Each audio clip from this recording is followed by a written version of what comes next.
اگر تمہیں واقعی محبت ہوتی، اس لیے کہ ان المحب لمن یحب مطیع، اس لیے کہ جو محبت جس سے کرتا ہے اپنے محبوب کے نقش قدم پر چلتا ہے، اپنے محبوب کی اداؤں کو اپناتا ہے، اپنے محبوب کی باتوں کو لیتا ہے، اپنے محبوب کے طور طریقے کو فالو کرتا ہے۔ اے مسلمانوں کے نوجوانوں، ہوش کا داخل دو، نبی کی سنتوں کو فروغ دو۔ اگر تمہارے دل میں نبی کی محبت ہے تو یقیناً ساری دنیا کے کفار، ساری دنیا کے دشمنان اسلام، ساری دنیا کے باطل افکار و خیالات اور نظریات کے متحملین مل کر کے اگر تمہیں ریزہ ریزہ کر دے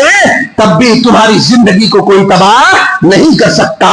تمہاری زندگی کو کوئی برباد نہیں کر سکتا۔ اس زندگی سے آزاد کر دے، خدا کی قسم آخرت میں اللہ ایسا رتبہ عطا کرے گا، ایسی عزت عطا کرے گا جس عزت اور رتبے کے بارے میں تمہارے خواب و خیالوں میں نہیں گزرا۔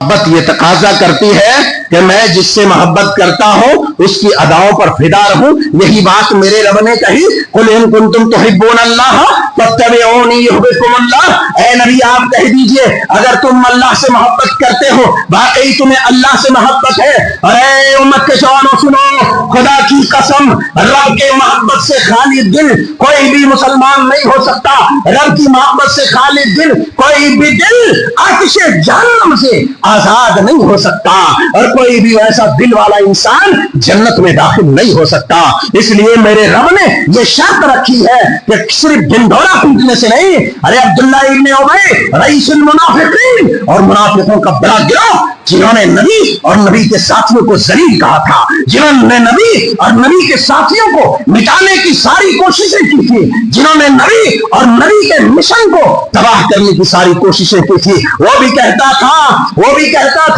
اے اللہ کے رسول میں آپ سے محبت کرتا ہوں، اے اللہ کے رسول میں آپ پر ایمان رکھتا ہوں۔ اللہ نے کہا نہیں یہ منافق ہے، یہ جھوٹا ہے، یہ کذب بیانی سے کام لے رہا ہے، اس کا